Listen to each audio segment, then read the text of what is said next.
Hey, how about you, everybody? Welcome into this week's edition of the Auburn Live Recruiting Show. I'm your host, Jeffrey Lee, Senior Recruiting Editor for Auburn Live on 3. If you're not a member of that site, you're certainly missing out today because we just had a breaking commitment. Clay Wedin committed to Auburn. We'll talk about that more. And to help me do it all is all these lovely faces. I mean, lovely, especially Keith's. Yeah, I'm like frozen in time. Yeah, man. You don't age. No. Do not age. Hey, if you're not a member of Auburn Live on 3, go check us out, man. You get a 1 week for free. Then it's only 50% off for an annual subscription. Absolute steal with all the information going on. Hell, even in recruiting. Auburn just picked up one this morning. Jhead, Cole Pinkston, Keith Niebuhr, thanks, fellas, for joining us. Zach in the back, appreciate you too. Let's talk Auburn recruiting. Auburn recruiting includes Clay Wedin, offensive lineman from Carrollwood Day in Tampa, Florida, announced Friday morning that he will be committing to Auburn. Thoughts on the commitment? We'll start up top with Jhead. Really huge. I mean, when you look at needs in this class, offensive line is probably 1, edge probably 2. Right now, getting Clay Wedin is one more piece to the puzzle as far as solidifying that need. Now, I think there are discrepancies in how people project him. I see him purely as an interior guy, but you need interior guys in this class. You need, if you've watched our offensive line this season, realizing that we need people that can move guys off the ball, that can create, that can create push on the line of scrimmage is a huge need for us. Love this kid's power, like his length. I think he's a really great addition. Now, he's not ready to play from day one, but you put him in that maturation process for 2 or 3 years in a college strength and conditioning program, I think he could have something. So really big pickup for us. Cole, what you think about Clay? Yeah, I just think it's big for the offensive line class to get another guy, number one. Number two, I like Clay, and I think he's a good fit for the program and for what Auburn's all about. He just seems to love it, so that's always a big deal. And as soon as he got the opportunity to jump back in, he did. So that, to me, that's important, and that's always a good thing. And as far as a player, man, I mean, his frame is what you want. His frame is exactly what you're looking for, 6'6", 290, maybe even a little bit heavier than that, but in a good way. And I think he's got some ability to play guard and a little bit stiff to play tackle, but guard, he could move some people off the ball. So, yeah, I think he's a couple years developmental, maybe trying to get in the weight room and adjust. But I like the pickup, and you can't have enough offensive linemen right now if you're Auburn. I was told by somebody who knows a lot more than me, he could project at right tackle, but may end up at guard. And those are the guys we've been talking about, those swing guys, those versatile guys. But being able to do it all is certainly a big. Clay Wedin, of course, committed to Michigan State back in June. Canceled his official visit to Auburn, appeared done. Auburn continued Joe Bernardi, Darren Usher, Will Friend, Brian Harsin. A lot of these guys stayed on him. Specifically, I think Joe Bernardi probably led that charge. Drew Fabianich was in on that too. I mean, it was a total team effort with Clay Wedin. Got him back up to campus for the LSU game on an unofficial visit.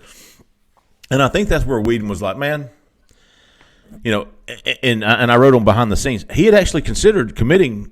And Cole, I believe you put the first projection in for Clay Wedin, or prediction, back in January or February, and that he said, hey, I was thinking about committing then, really was. And then of course the coup happened, the stability of the coaches. It was just kind of an awkward time at Auburn. So he held off. He went to Michigan State. Went up there in June, committed, went back in July for an unofficial visit. Pretty much done. Michigan State's recruited the hell out of the South. Hell, they've got Stanton Ramil from Thompson committed. Big offensive tackle that Auburn really needs and would love to have.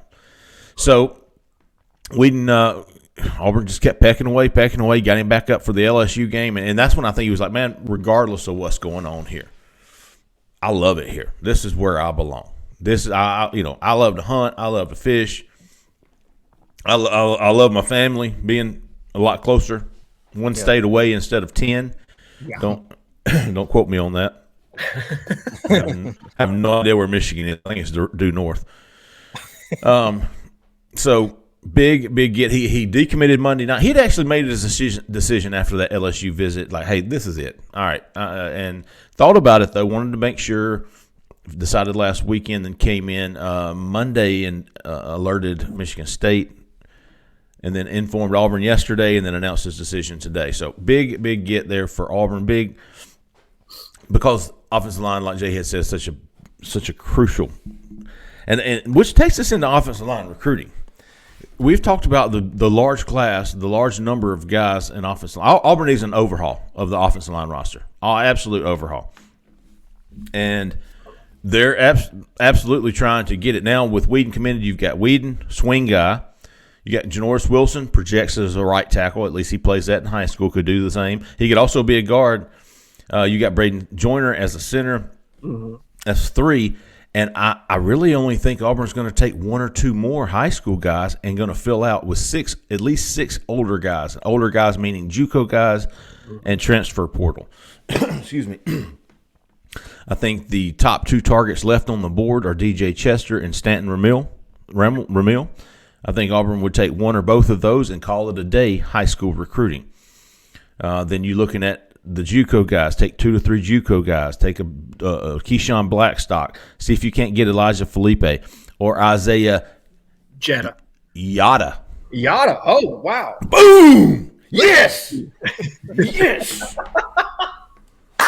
First Yuan, now Yada. That's right. Yes. If y'all need names pronounced correctly, you just let me know, okay? Yeah, please, God, don't come to me. I've been calling him Jada. Somebody last time was like, "You mean Yada?" Yeah, that's what I said. Yeah. Those 3 JUCO guys, take 2 or all of those guys if you can, and then look to the portal. Hopefully for Auburn, there will be some talent in the portal. Take 2 or 3 of those guys. Try to get 6 older guys to replenish that upper class roster lack of, I should say. Mm-hmm. Keith, you put up after Clay committed today. You put up who could be next. Speaking of Blackstock, and then you've also had a lot of information on him throughout the week. Tell us where Auburn is right now with Keyshawn Blackstock. Yeah, man, I got a lot of stuff to talk about. Well, with Blackstock, and actually, let me just backtrack. You mentioned the portal.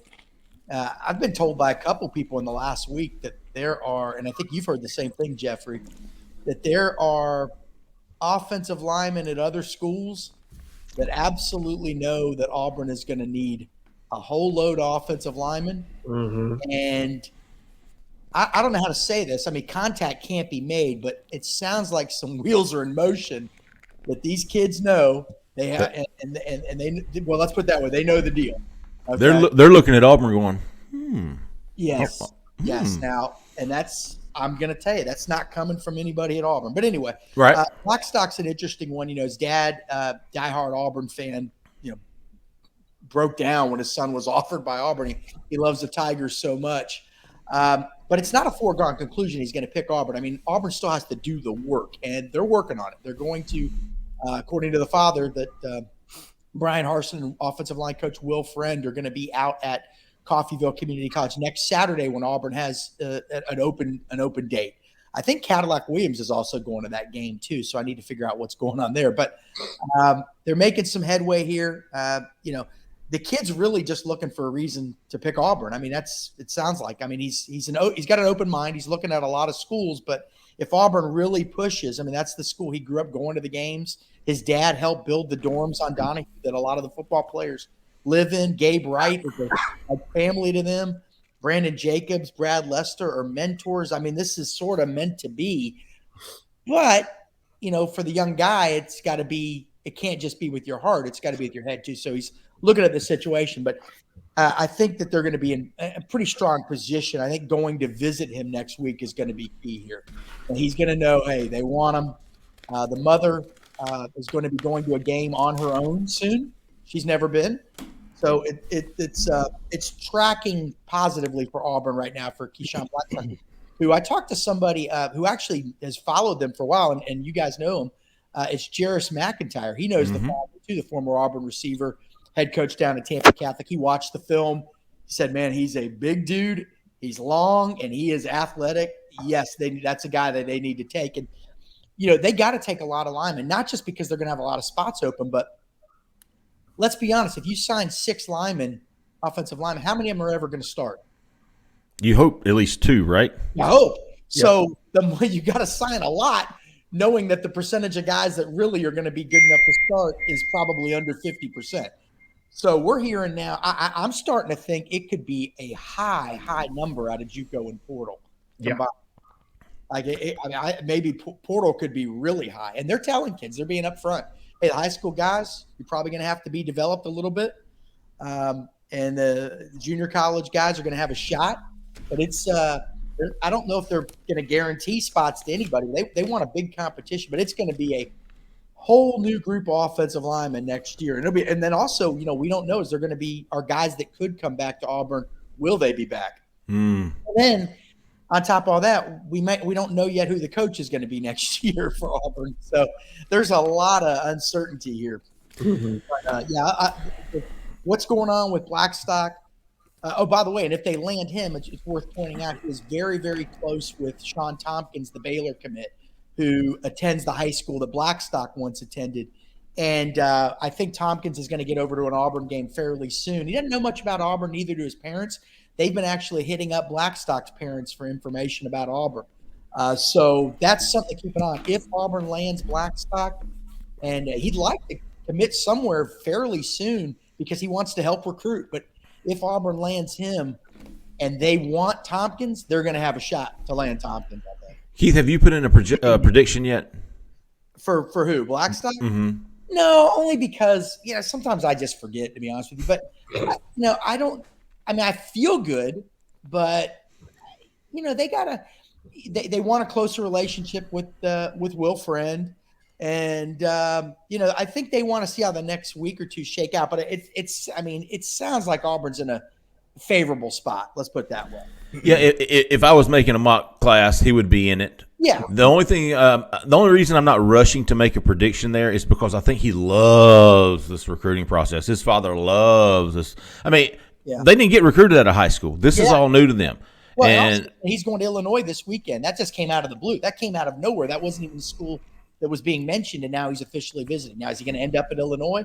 Probably. You wouldn't think so, but this is his first official visit he's ever taken. So what that tells you is maybe don't watch out for Illinois, but maybe watch out for unknown variables that may pop up. Okay. Yeah.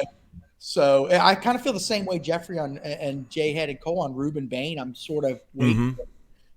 I think he's going to FSU this weekend. We know that he loves Auburn, but we've heard from other schools that he talks up those schools when he's talking to them. So I just want to hear a little bit more. Same with Black. I completely agree.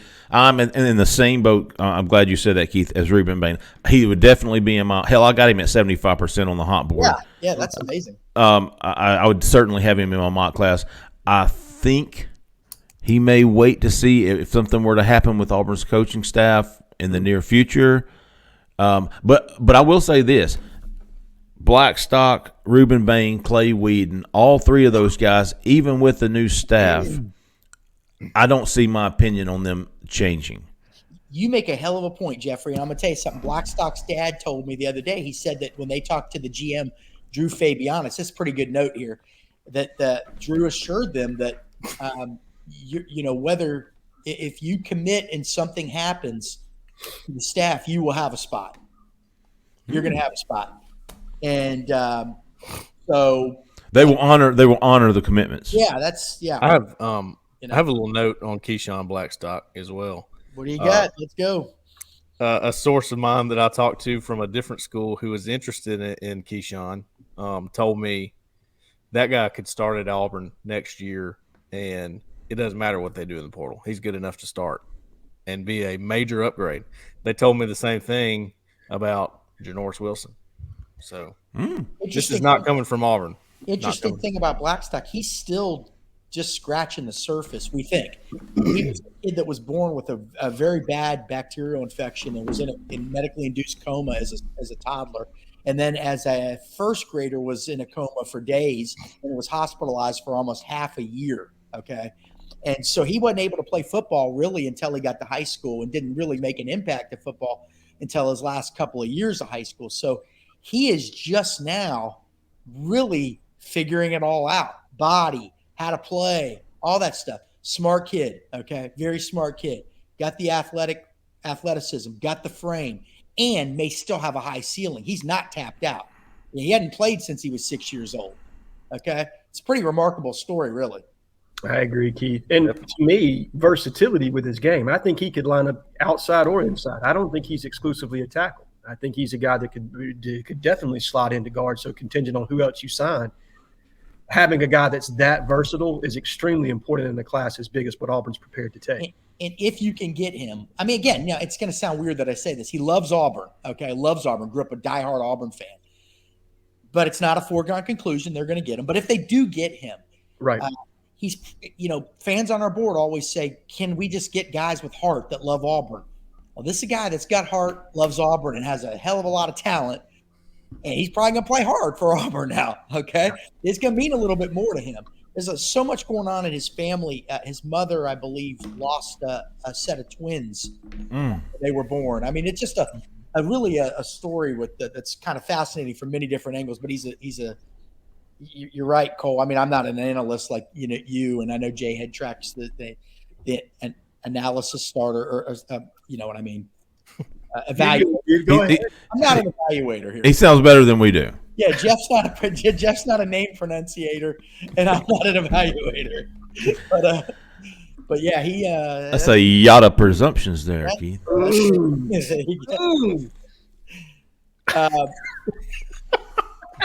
Yeah, the question is now, Brian Harsin and Will Friend are supposed to be his game next weekend, okay? Man, every day there's something new pops up, right? Right. But we got to keep on like it's keeping on. I mean, otherwise we just hang it up for a little bit. But keep it on with the same, we mentioned Reuben Bain in the same breath as we did Clay Wedin. You're talking about guys who love Auburn, who will play hard for Auburn. Man, Cole, I think you get the same kind of vibe from Reuben as I do. Just a guy. Don't get me wrong. Now he loves Rock Bellantoni. Mm-hmm. He loves Rock Bellantoni. Yes. Yeah, he does. And listen, if Rock Bellantoni is here in December, it would be hard for me to imagine Reuben Bain going anywhere else other than Auburn. Absolutely, yeah. And I like to try to do both when I'm doing the in-game, analysis and all that. I like to also hang out around the recruiting section, just see how they're reacting to the game and the atmosphere. And to me, man, he was so locked into the game, and he was jumping up out of his seat every time that there was a big defensive stop or a sack or something like that. And you've seen him tweet, come on defense or whatever when Auburn's playing. So he's got a real affinity to Auburn for whatever reason, and even though he's from South Florida. I mean, I think he's somebody that is really looking hard at Auburn and wants to see what it's all about. Maybe commit. We'll see. Yeah, I don't think that's out of the question. He's also very good friends and getting some love. Oh, from 1-7. 1-7. Throw him the damn ball. A lot of variables here working for Auburn. At this point in time, and listen, Keith, you said it, and I will re-emphasize it. He is being very welcoming to Auburn, and he's given them a lot of reason to be optimistic. I don't know if he's doing the same with other schools. I do know he was wearing Auburn towels this past weekend in his game. He is absolutely in constant contact with Auburn and telling them the things that you would want to hear if you were recruiting him. Is he telling the same thing to Florida State, Alabama, Louisville, all those other schools? I don't know. I don't know that. He could be, absolutely. Another interesting dynamic here is that his teammate is now emerged as there you go, a huge Auburn target. We talked to him yesterday, and I said, all right, if Alex Sanford is the most likely linebacker to end up in the class, who would be the next most likely? And I was told, keep an eye on Stanquan Clark. Now, Auburn and Christian Robinson, the linebackers coach, had been in touch with him for a long time. Then it cooled off. Then he committed, I think, he's committed to Louisville, if my memory's right here. Yeah. And now things are heating up again, and not just with Auburn, but with Miami too, it appears. Mm-hmm. A lot of those South Florida kids, man, it is not a foregone conclusion that they stay there. And on the one hand, you can stay and rebuild Miami and try to build Miami into the the program that your mom and your dad remember, right? On the other hand, you could try something different. And so there a lot of the kids wrestle with those two thoughts. But Stanquan Clark, we're told, and he was at the LSU game, we're told he had a great time along with all the Miami Central kids, not just Reuben Bain, all of them. I guess there were about 5 or 6 of them there. And now he's going to come back with his family for the Texas A&M game for an official visit.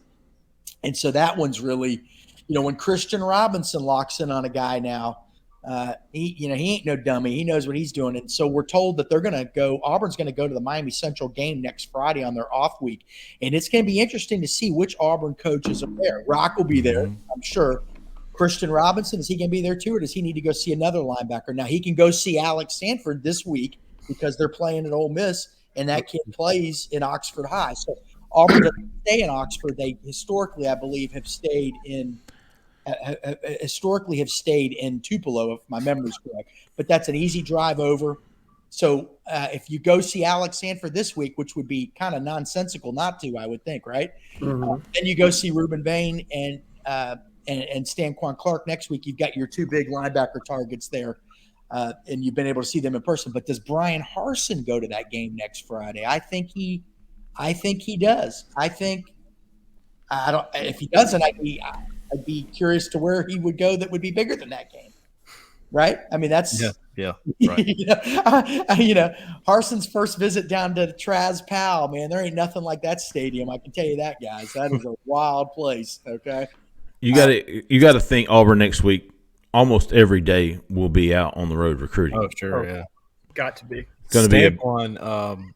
He was one of the guys standing next to me during the Auburn game, Auburn LSU game, when in the fourth quarter, basically the entire recruiting section filed out onto the field and stood in the end zone.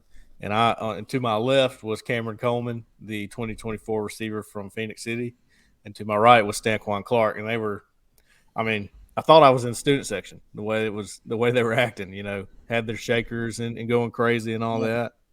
And just talked to Stanquan off the record, man. As a player, he kind of reminds me of Montavious Atkinson that used to play linebacker for Auburn. Yeah, that's a fair comparison.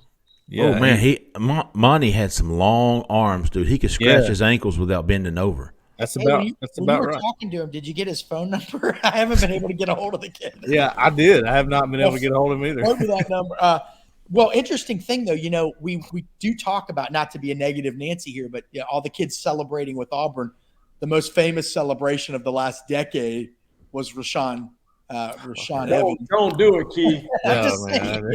It doesn't necessarily mean everything, but that was the kick six.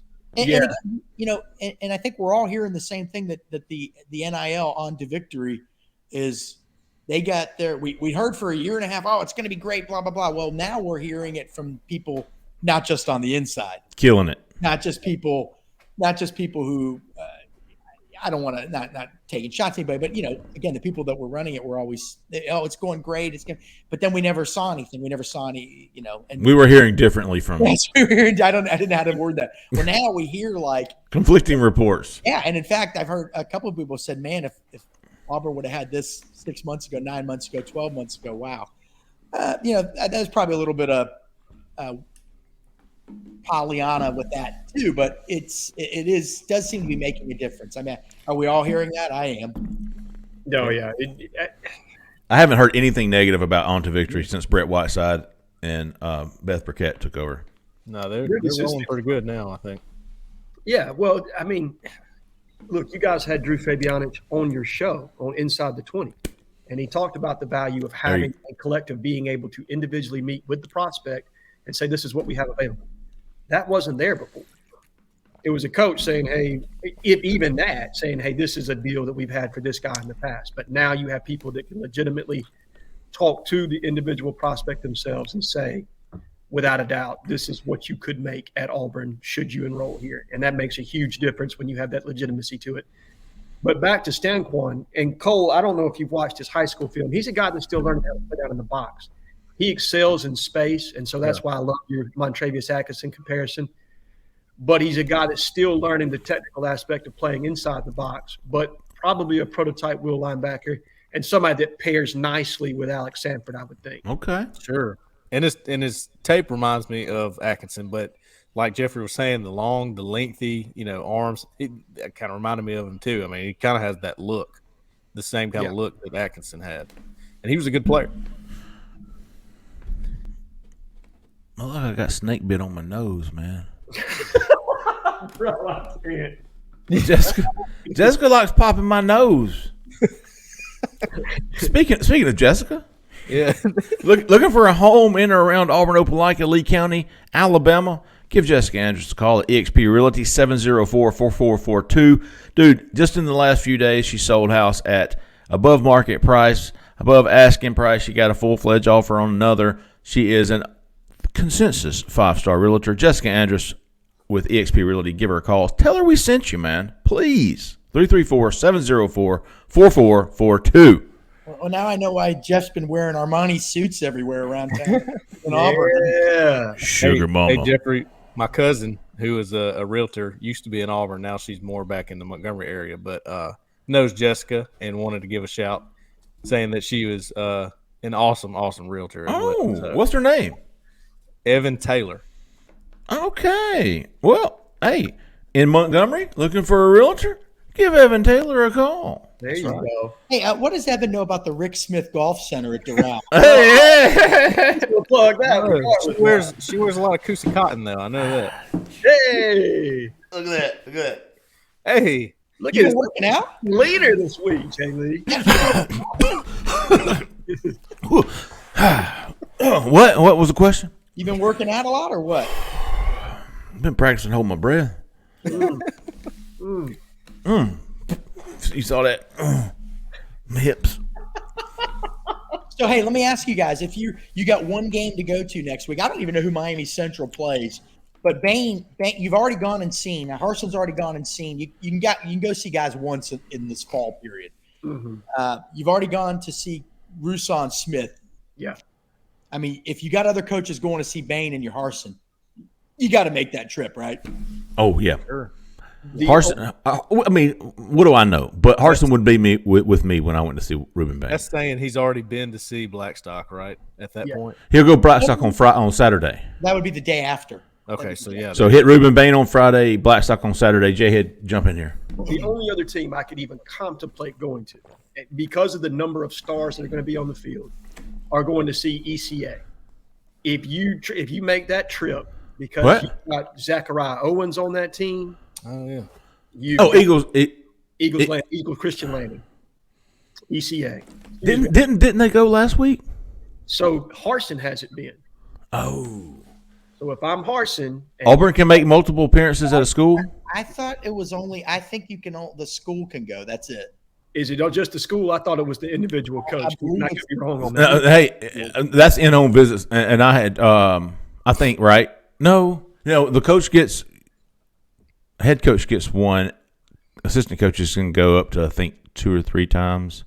Well, you don't. This period will end right around Thanksgiving, and then the week after the Iron Bowl is always when they can get back out and see kids once a week at that point. Okay. Christian Robinson is going to see Alex Sanford tonight. There you go. How about that? Well, that makes sense. I mean, Sure. You're right there. You're right there. Now the game's early, but here's the thing: if they are staying in Tupelo, which I'm at, the only other place you'd be staying in is Memphis, quite frankly, or I don't know. Batesville's right on the highway. I don't know. I'm assuming they're flying to Tupelo, but anyway, it's a short drive, one road, straight shot, and Oxford High is, I believe, on the east side of town, if my memory's correct. I went there to get the geese. Cole, you were there. I did. It's right there. It's before you actually get into the city. Easy to get in and out. Man, it's a nice school. They got nice facilities. It's not like Christian's going to be to the square having a few drinks. He'll go to the game. He'll get back to the hotel. They have a little – you can see it on Alex's Twitter. I think he took a picture on it from the locker room, which is a 2-story building.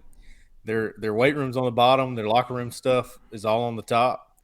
And they can go straight from the locker room down a bridge onto the field. And it's the coolest thing in the world to me.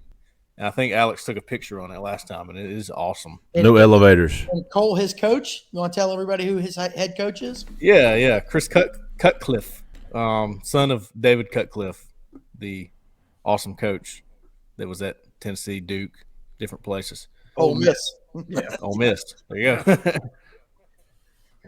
probably his most success there, I would think.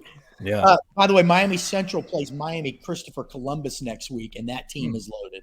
Yeah, So it makes sense to and also, by the way, while they're down there, they can go stop it. That might be an all-day trip, quite frankly. That might be one where they're hitting. You go to American Heritage early in the day, Hollywood Chaminade Madonna early in the day, because Arson can't get to everybody's games. Okay. And Chaminade Madonna's got Edwin Joseph, other guys. American Heritage always has guys. St. Thomas Aquinas. Those three schools are all 15 minutes from each other. Okay. Dillard's got more talent than they've had in a while. And when they're in Miami, I have a feeling they will stop off at Miami Gulliver, which is in the southern part of town, and that is Jalen Brown, the receiver they're trying to flip from LSU. So there are a lot of sorry, but phones are blowing up. Also, there's one other guy of note in Hialeah Gardens, and that's Adrian Posse. They could stop by his school. And Hialeah Gardens is just I mean, my text messages are blowing up right now with these alerts. The Hialeah Gardens is right near Hialeah, which is where the stadium is. I think that game, I'm not sure.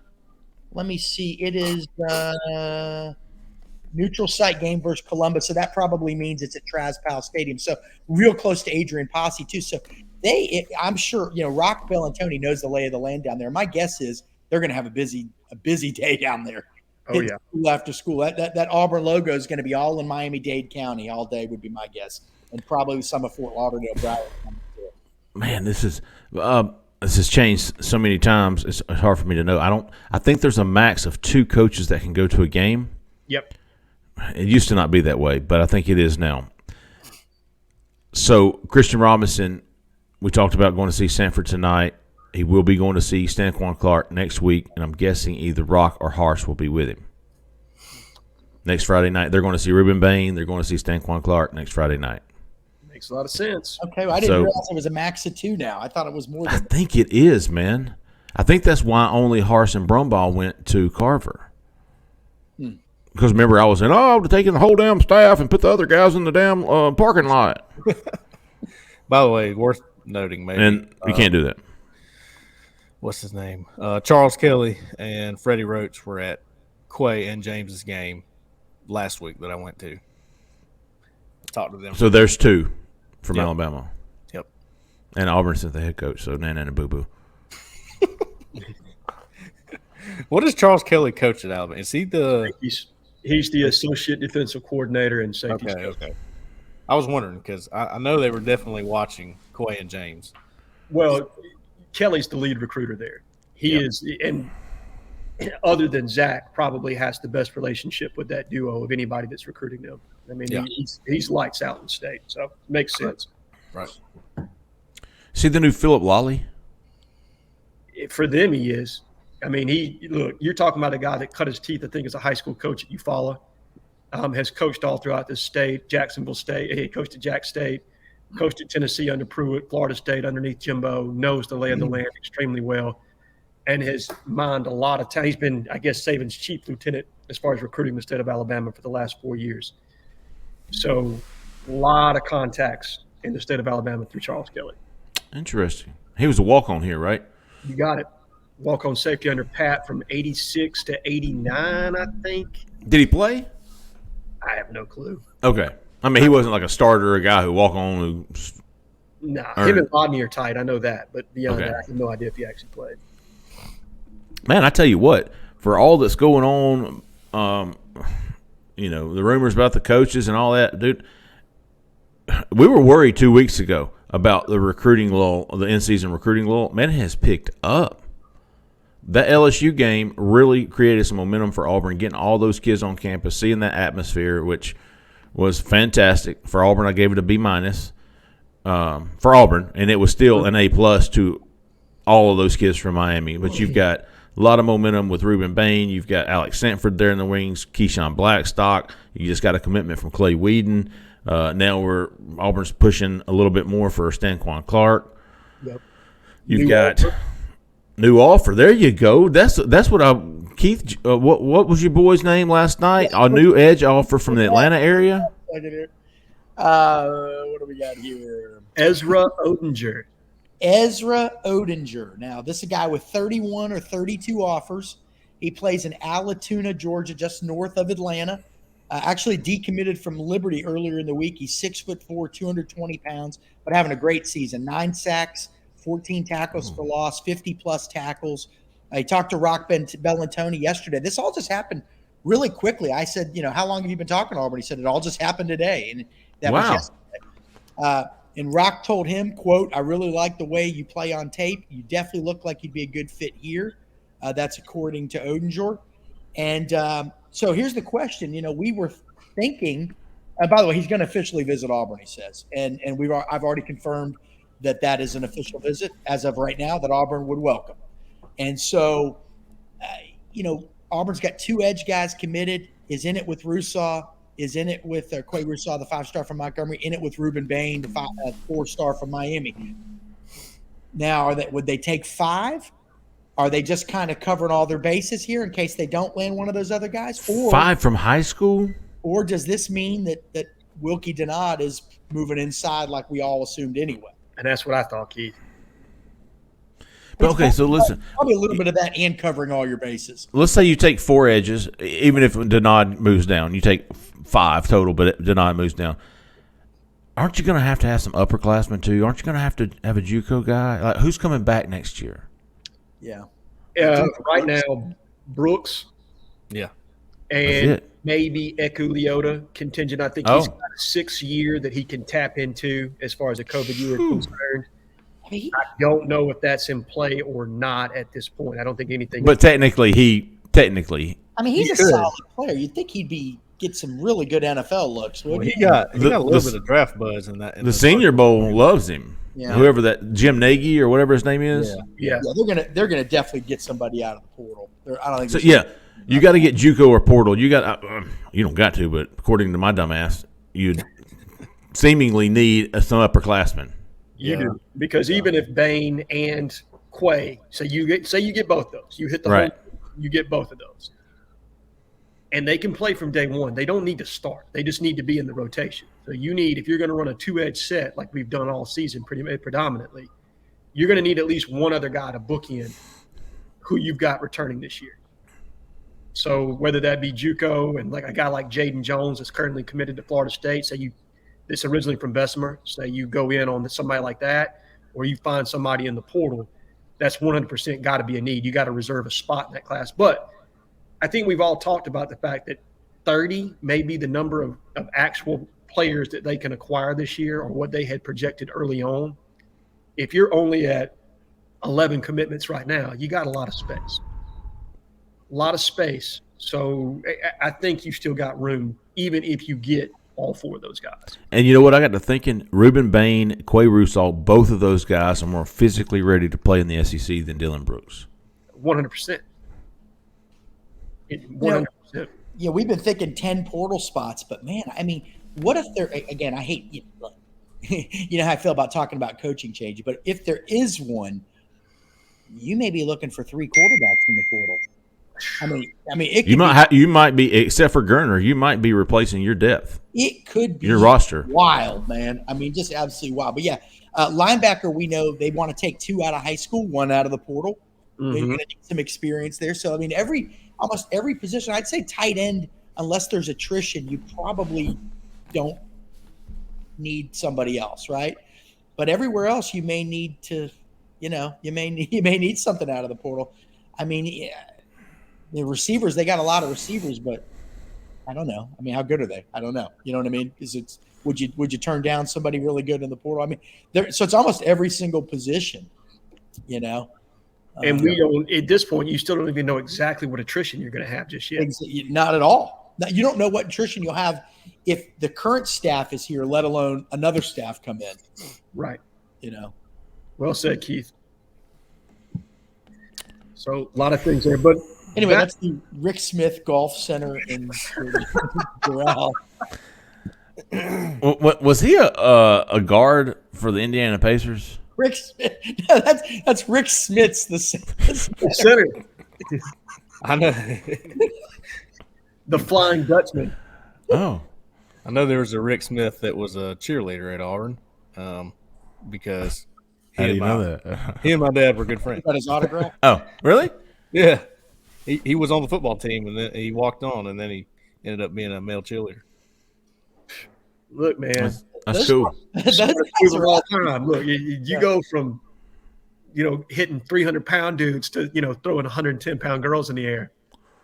You know what I mean? Look, man. They're amazing too, man. Those dudes are amazing. Hard to get made fun of for that, right? Oh, hell no. Shit. I mean, I watch the dudes. It's amazing what they do. It is amazing the upper body strength that they take. It's impressive. You gotta feel sorry for them though, hanging out on all those road trips with all those good-looking girls. Talk about taking one for the team, Somebody's got to do it, right? There you go. And look, So if anybody ever sees me at the game standing there in awe of the cheerleaders, just know I'm looking at the fellas. Look, man, I experienced Jessica. Either one of those guys. I got tossed out of the supper club one night. I'm talking about like Fresh Prince style by a bouncing cheerleader.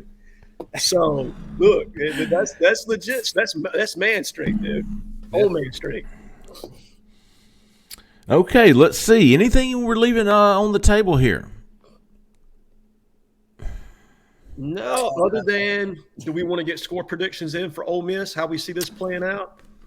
We can talk a little about the game. We've got ours in. Jhead, you're the only one missing, and we will rehash. Keith's got it 33-23. Okay. Cole's got a pretty good blowout going at 52-20. Okay. I've got Ole Miss scoring late to make it 38-17. Okay. And Zach, as like Keith, has a 10-point game at 27-17. What do you see happening there, Mr. Allen Jhead? I got us losing 28-20. Okay. I do not buy Ole Miss, and I'll tell you why. Their quality wins so far. They have 2 wins over winning teams. One of those is a Sun Belt team in Troy, who's 4-2. The other is Kentucky, who's 4-2. And Will Levis got injured in the second half of that game and could not scramble. Everybody else on their schedule, Central Arkansas is 2-4, Georgia Tech is 3-3, and they play in a weak ACC. Vanderbilt is 3-3, and Tulsa is 2-4. By comparison, Auburn has played 5 opponents with winning records, and 2 of those have been top 10 teams. If Auburn does, and they have, if you look at the offensive explosion that Ole Miss had last week against Vanderbilt, Vanderbilt's entire back end is far too slow. DeRicky Wright is a starting safety for them, and he's not fast enough to play linebacker for us. I mean, I'm being honest. They have not put a full game together. I don't buy Ole Miss. I think they're going to win the game. But since they lost their starting quarterback last year, and obviously that kid was phenomenal, they have not been the same offensively. I think they'll manufacture enough to put us away late, but 28-20. Okay. With us scoring more points than expected against a first-year defensive coordinator in Chris Partridge. Ooh. My only concern with Auburn is can they score enough points? No. That was. I got them right at that. My thinking was I got them right at the yearly average, which is 20 points. That's what they're scoring on Auburn. Well, that's funny because all of our picks have Auburn scoring between 17 and 23 points. Everybody has Auburn at 17 to 23. And most everyone else has got it from 27 to 38 except for Cole, who thinks your boy Pike Rowe is going to go wild. My big concern, I'm totally in agreement with, and I mentioned this in our other show, the Modcast, not sponsored by Rick Smith Golf Performance Center, unlike this one. But they hadn't played very much, and but my big concern with Auburn, obviously the same issues we've seen all season, along with now I wonder where their psyche's going to be. Yeah. Because they had goals. None of those goals are really attainable now. I mean, you could still beat Alabama, your big rival. That's really the only one left on the table. If you went out and beat Bama, you could go to a pretty good bowl game. you go to like a pretty good bowl game. But their big goals are kind of off the table and sliding off pretty fast. And so what's your mentality going to be? And what we've seen is a hell of a lot of fight from this team in the first half of games. I mean, really. Absolutely. I mean, the offense is all over the place. I get it, but they've tried hard. They put together some good drives. They've scored some points. Even against Georgia, they had a good drive late that ended with the fumble on the QB draw when nobody hit Robbie and it just popped out of his hand. So, Right. But what happens that game if they don't come out with that edge? And we were talking about this yesterday. What happens if it's 13-0 Ole Miss in the first quarter? That's the flip side of this. We haven't seen that yet. So that's my concern. I think Auburn can play with them and even win, quite frankly. I do think Auburn. Yeah. I do think I wouldn't be stunned if they win. But where are they at mentally right now? What's their head space like? That's why I was sitting back just then, real quick, Jhead. I really believe there's a possibility Auburn can beat Ole Miss. I really do. Mm-hmm. I just can't justify it from what I've seen, whole body of work. Like I feel like if Auburn doesn't turn the ball over like they didn't against LSU until late, Yep. They've got a chance. Their defense gives them a chance. I really believe that. It's just I just can't do it, right? I just can't make that leap to say, man, Auburn's going to finally put it all together this week and come out with more points than the other team. You're right, Jeffrey. It's because we have not played a clean game yet from a turnover standpoint. Have not. I think we've lost the turnover battle in every game that we've played. Significantly. Right. So for us, it would take playing a complete clean game and then finding something offensively that you can hang your hat on, because the best offense to this point, and you said this in the mockcast, has been broken plays and Robbie dropping back and making something happen with his feet. Can we do anything efficiently on the offensive side of the ball in this game to take advantage of what Ole Miss does not present defensively? They are not fantastic defending the pass. They're not. Now, they're stout against the run, but we have receivers that can take advantages of mismatches in the back end. But can Robbie be efficient enough throwing the football to take advantage of what we can get situationally in matchups? That's what I don't know. We haven't seen it yet. And so it's the maturation process for him. Is this the breakthrough game? Or is like Keith Wright, is this a game where they come out and they're mentally down some? Because to me, this is going to be the testament of how bought in this team is to Brian Harsin. If they come out and they fight like they started in the first half against Georgia, and we don't make boneheaded calls on fake punts and everything else, man, you know what I mean, to keep the game close or to keep the games within arm distance reach, then I think you're going to see a team that's going to start to believe a little bit. But you need to have a clean game. You can't turn the ball over, and you've got to find some core offense that you can build on. We just haven't done that yet. Zach in the back says Auburn's still a 15-point dog. Over and under is 55, so nothing much has changed there since, I guess, yesterday. He's got a question, though, from a YouTube guy. Someone asked, do you guys think Ole Miss is Auburn's best chance for an SEC win on the schedule? And I think he means another SEC win, right? Yes. Auburn beat Missouri? I'll say no. I think Arkansas. I'll say You don't know Arkansas. what Arkansas team you're going to get. They may have turned it back around then. Their whole season, that one fumble on the goal line against A&M, one play is derailed that whole season. I don't like the matchup with Arkansas, if I'm being honest. I just don't. And traditionally, Auburn has played extremely well in Oxford and against Ole Miss, period. I think 35-11 all time against Ole Miss. It's not nearly that lopsided against Arkansas. And something about Kendall Briles scares me in that game, even though he's had a bad year calling plays to some degree. But if they've got a healthy quarterback, I don't like that matchup for us, even though we're playing in Jhead. Yeah, and I mean, I don't really like a lot of matchups for Auburn right now, but That's fair. I really don't care for the Ole Miss one just because their pass rush is really good and their running game is really good. So that's the two things that have me going, it could really get out of hand. And I'm kind of like Jeffrey a few weeks ago. Like, I mean, I could see anything along the spectrum happening. I really could. But Except for Auburn blowing them out. Yeah, the proof of concept. Well, yeah, I don't want to say that. Yeah. That's not going to happen. So don't like. I mean, shit. If I keep hitting my chin on the mic, I apologize. You got Mississippi State, which doesn't really. That's not a bad matchup, right? Very bad matchup. You've got A&M, which I just don't think the dudes are there to stay in contention with A&M. Same for Bama. Then you've got Ole Miss and Arkansas. So maybe those are the best two chances you've got in another win, SEC win. Yeah. And let's see. Arkansas is at home in 2 weeks. So's A&M, by the way. But A&M, It's not a doubleheader. They're the next week. No. The question is, how many losses has Auburn swallowed before each of these games, and where does the psyche at? Well, I was going to say, what do you think the line is on that game? Arkansas comes to town in 2 weeks. What do you think the line is on that game? What do you think the line will be on that game? Do you think Auburn will – Healthy, right? 10 points. I'll say 7 for Arkansas.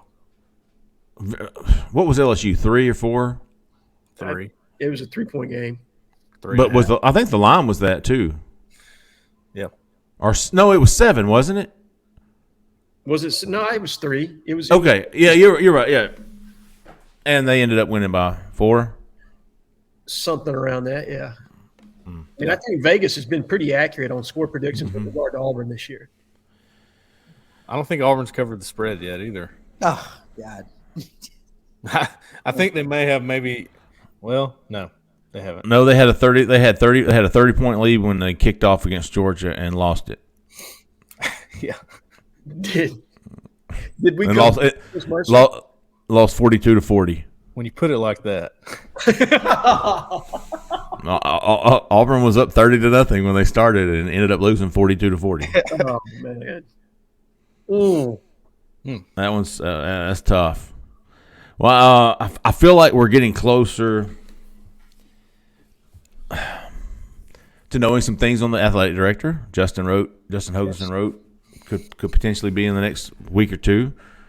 Auburn is 1-5 against the spread, says Zach in the back. Covered the 8. Oh, it was. I told you it was 7 or 8 against LSU. I think it moved up to 9 at one point. That's right. Okay. That's 2. Yep, doing athletic director, yeah. Yeah, doing multiple interviews with athletic director candidates this week. They're obviously – that's where the emphasis is for President Roberts and the rest of the Board of Trustees, I think, is to get that solidified so that they can make decisions regarding their future, whatever that may be. And that might help, and it might have zero effect on any coaching changes. We all agree that, man, we don't know when, but it would be absolutely shocking if Brian Harsin was a coach at Auburn come December 1st. Yeah. No idea when. I don't know if that's contingent on the AD being hired. I don't know. I have no idea. I don't think that anybody does. I think you can read the tea leaves, but Sure. I mean, he could be let go Sunday. I don't know. I have no idea. No, could make it to A&M, could make it to the end of the season. It really depends on the product on the field and how that plays itself out. This weekend is the first of 3 opportunities that if I were a betting man, I would say these 3 opportunities are where he would, if he's going to get fired, and we all believe he will, or let go, I should say. Yep. This is the first of 3 opportunities. This Sunday before the bye week, the week after the A&M game in 3 weeks, or keep him until November 27th after the Iron Bowl. You got it. I think then this is the first of the 3. So we'll see what happens, man. And I feel like we've give everything a pretty good little once-over. Yep. A lot of things going on, man. A lot of things recruiting-wise going on.